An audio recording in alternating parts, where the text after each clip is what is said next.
Hello, divers, and welcome to a very special episode of the Deep Dive Podcast. Why is it special? Because I said so. Oh, and because it's our 250th episode. I'm Tom Feeney, the one-man band behind this fruitless endeavor. Longtime listeners will recognize this music, our original theme song. Back before we split up the show into 4 different segments, this was our theme, composed by the great Ryan Blaney. Now, this podcast has been around in one form or another since 2018. It survived a pandemic, the loss of one host, and my never-ending battle between my ADHD and innate laziness. Why do I do it? Well, it sure ain't for the money, because I don't make any from it.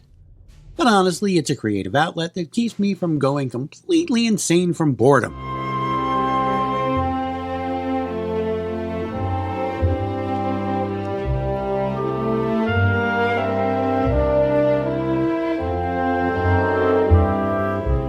And here we are, the 250th episode. Now, it just so happens that the United States of America, where I currently reside, is celebrating its 250th year as a nation as well. So we have 2 iconic events. Okay, just one, happening this year.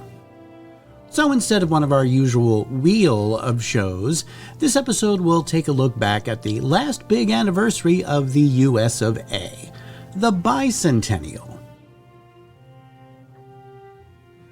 America's 200th anniversary was, putting it mildly, kind of a big deal. It wasn't just about the number, though. The bicentennial was about America's past, present, and future. A decade prior, the American Revolution Bicentennial Commission was formed to put together a spectacular singular event to be housed in either Boston or Philadelphia, both places in which I have lived.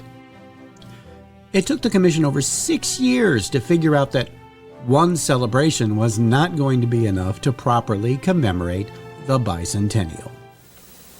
Good morning. We're here, and we'll be here throughout the day in this red, white, and blue studio to take a look at what the second oldest major continuing nation in the world is doing to celebrate the 200th anniversary of its independence. My inclination was to open each of the 3-hour-long programs we have scheduled by setting off a 4-inch firecracker. Cooler heads prevailed. It's not only illegal, but we couldn't figure out which union would have jurisdiction. That's one of the things that is different from 200 years ago. Another is that we can sit here like a patriotic spider at the center of a national electronic web and look at things from East Eagle Jaw, Maine to Falling Arches, Oregon. 200 years ago, it took until August for the word of independence to get to Georgia from Philadelphia. What happened this bicentennial is that in a dozen years of backing and filling and argument, we never did decide on one big national celebration, and maybe that was a good thing, because what filled the void was a lot of special things around the country. We'll be looking at them as they happen all day, from sunrise to sunset, in a country so broad it takes 24 hours for the sun to rise and set on its flag, and so tall you can hear speeches in a dozen accents and a half-dozen American languages. We'll be dropping in on the great American birthday party across the land. The 200th anniversary of the USA couldn't have come at a better, or depending on your point of view, worse time for the country.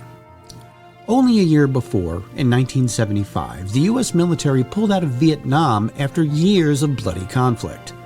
It was an ugly and unpopular war that left many Americans feeling disenchanted with their government.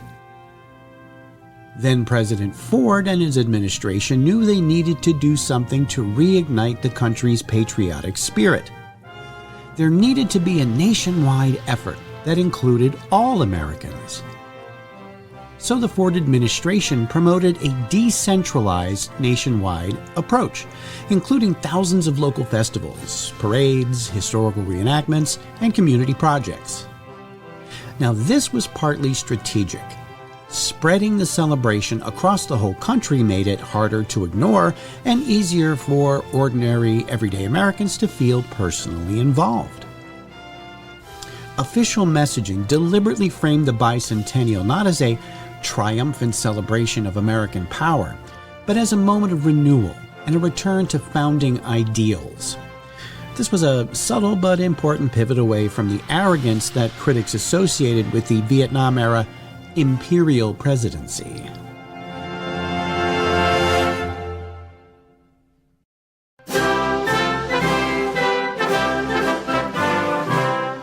Now, the emphasis was on looking forward to America's future, not backward.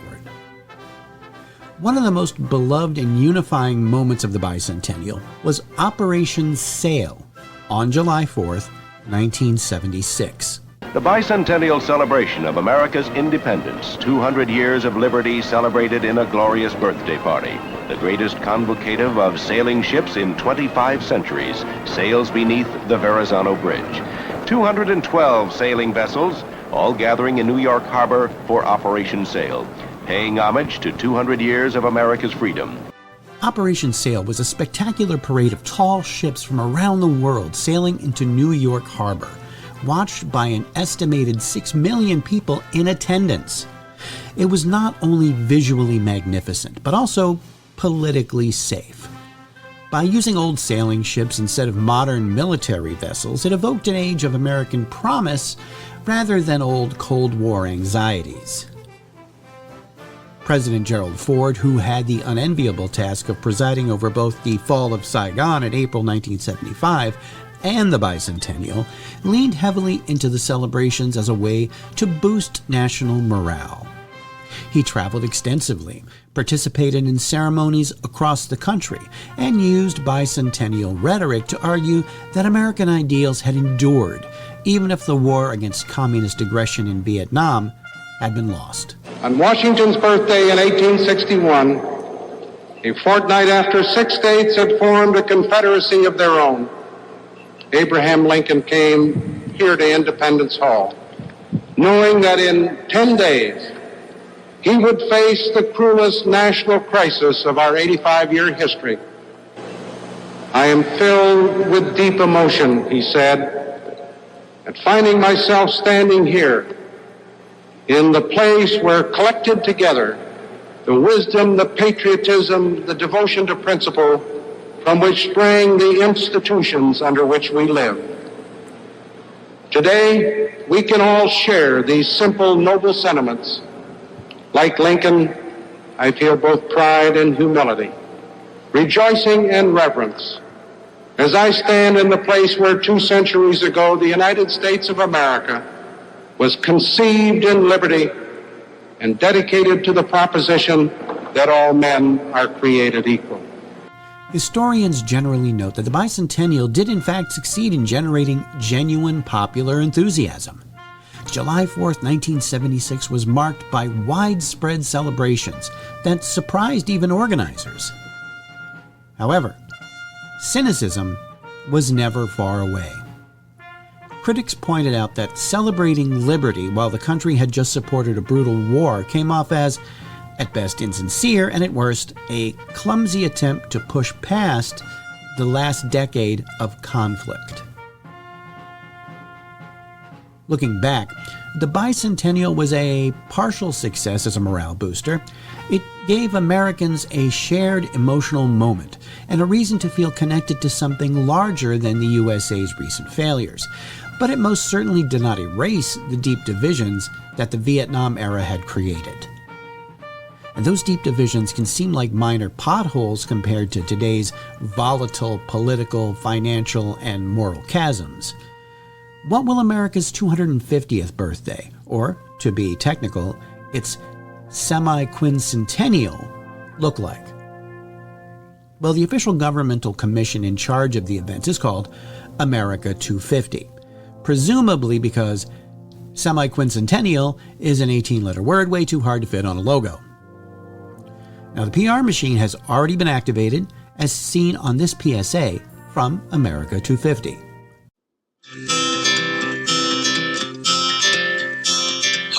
As the year turns 2026, America turns 250.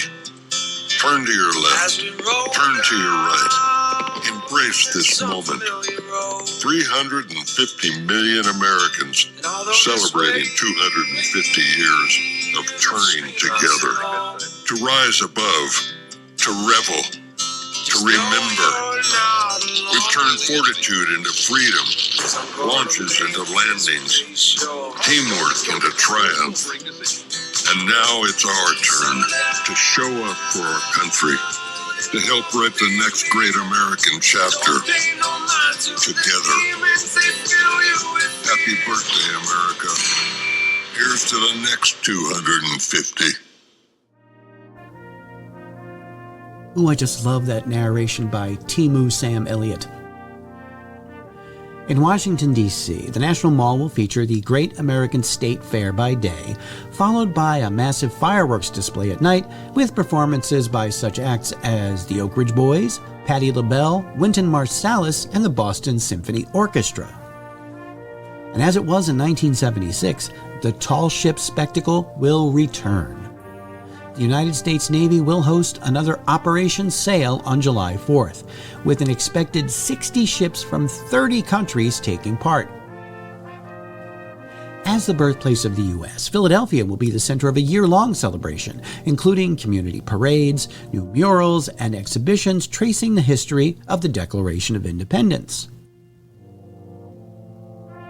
America 250 is also running several nationwide programs, including America's Field Trip, a multi-year contest inviting students from grades 3 to 12 to submit original artwork or written essays answering the question, what does America mean to you? Now, overall, the scale of planning dwarfs the 1976 bicentennial in some respects, though whether it captures the same spontaneous national spirit remains to be seen. But as long as there's cake and ice cream, I'll be happy. Thanks for listening. If this is the first time you've heard this podcast, check out our past episodes, all 249 of them, available on almost all podcast providers, and subscribe so you don't miss a single one. And let's hope there's 250 more, if I can take it. Now, if you like what you heard, write a review. We'd love to know what you think. And drop us a line at thedeepdivepodcast@gmail.com. All clips used in this podcast are meant for educational purposes only, and not to infringe on existing copyrights. The Deep Dive Podcast is a production of Automaton Studios.